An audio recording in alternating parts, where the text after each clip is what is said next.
മുഖ്യമന്ത്രി സ്ഥാനാർത്ഥിയെ ചൊല്ലി തർക്കമാണ്, അനൈക്യമാണ്, പ്രശ്നമാണ്. എന്ത് സംഭവിക്കും കോൺഗ്രസ്? ഇതിൽ പ്രധാനമായും ഈ അനൈക്യത്തിന് ആരോപണം നേരിടേണ്ടി വന്നത്, അല്ലെങ്കിൽ കേന്ദ്ര നേതൃത്വത്തിൻ്റെ ഹൈക്കമാൻഡിൻ്റെ വിമർശനം നേരിടേണ്ടി വന്നത് ആരൊക്കെയാണ് എന്ന് നമ്മൾ നോക്കിയാൽ നമ്മൾ മനസ്സിലാക്കേണ്ട ഒരു കാര്യം, ഇവിടുന്ന് പോയവർക്കൊക്കെ പരാതി കെ.സി. വേണുഗോപാലിനെ കുറിച്ചായിരുന്നു പലർക്കും ഉണ്ടായിരുന്നതെങ്കിൽ അവരിങ്ങോട്ട് ഹൈക്കമാൻഡ് കർശനമായ നിലപാട് ഇവിടുന്ന് പോയ നേതാക്കന്മാരോട് സ്വീകരിച്ചു എന്നുള്ളതാണ്. അതായത് ഹൈക്കമാൻഡിന് കെ.സി. വേണുഗോപാലിനെതിരായ വിമർശനങ്ങൾ അവിടെ കേൾക്കേണ്ടതില്ല എന്ന സന്ദേശം കൂടിയാണ് ഈ കൊടുത്തിരിക്കുന്നത്. കാരണം ഇത് ഹൈക്കമാൻഡ് എന്ന് പറയുമ്പോൾ ഇത് നേരിട്ട് രാഹുൽ ഗാന്ധിയുമായി സംസാരിക്കുകയോ ആ മട്ടിലല്ല ഈ കാര്യങ്ങൾ ഇപ്പോൾ പോകുന്നത്. ഇവിടെ ഇപ്പോൾ ദീപാദാസ് മുൻഷി വളരെ സൂക്ഷ്മമായി താഴെത്തട്ടിൽ വരെ കർശനമായി ഇടപെടുന്ന ഒരു നേതാവാണ്. മറ്റു പല ഹൈക്കമാൻഡിൻ്റെ പ്രതിനിധികളെ പോലെ അല്ല ദീപാദാസ് മുൻഷിയുടെ ഒരു പ്രവർത്തന രീതി. അത് വളരെ സൂക്ഷ്മമായി കാര്യങ്ങളെല്ലാം അവർ മനസ്സിലാക്കുന്നുണ്ട്.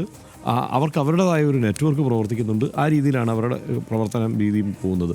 എന്താ സംഭവിക്കുന്നത് എന്നുള്ളതിൻ്റെ കൃത്യമായ ഫീഡ്ബാക്ക് ഇവരവിടെ കൊടുത്തിട്ടുണ്ടാവണം.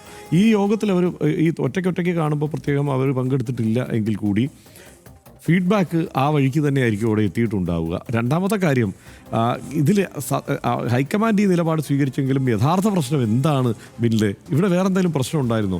ഇവിടെ കെ.സി. വേണുഗോപാൽ എന്ന ഒരു നേതാവിൻ്റെ ഇടപെടൽ കൂടി ഇല്ലാതെ ഇവിടെ പ്രതിപക്ഷത്തിന് മുന്നോട്ട് പോകാനാവാത്ത സ്ഥിതിയൊന്നും തൽക്കാലം ഉണ്ടായിരുന്നില്ല. കാരണം വി.ഡി. സതീശൻ കൃത്യമായ ഒരു പ്രതിപക്ഷ നേതാവിൻ്റെ റോളൊക്കെ നിർവഹിച്ച് തന്നെയാണ് മുമ്പോട്ട് പോയിക്കൊണ്ടിരുന്നത്. വളരെ അഗ്രസീവായ സമീപനമായിരുന്നു അദ്ദേഹത്തിൻ്റേത്. ആ നിലയ്ക്ക് ഇപ്പോൾ കഴിഞ്ഞ രമേശ് ചെന്നിത്തലയുടെ കാലത്ത് തുടർച്ചയായ ആരോപണങ്ങളൊക്കെ വന്നിരുന്നെങ്കിലും സർക്കാരിനെതിരെ കൊണ്ടുവരാൻ കഴിഞ്ഞിരുന്നെങ്കിലും ഇപ്പോൾ വി.ഡി. സതീശൻ ഒരു പ്രതിപക്ഷ നേതാവ് എന്ന നിലയിൽ അദ്ദേഹത്തിൻ്റെതായ ഒരു ട്രാക്ക് സൃഷ്ടിച്ച് മുമ്പോട്ട് പോവുക തന്നെയായിരുന്നു. പക്ഷേ അപ്പോഴാണ് ഇവിടെ താല്പര്യങ്ങളിലേക്ക് കാര്യങ്ങൾ മാറിയത്.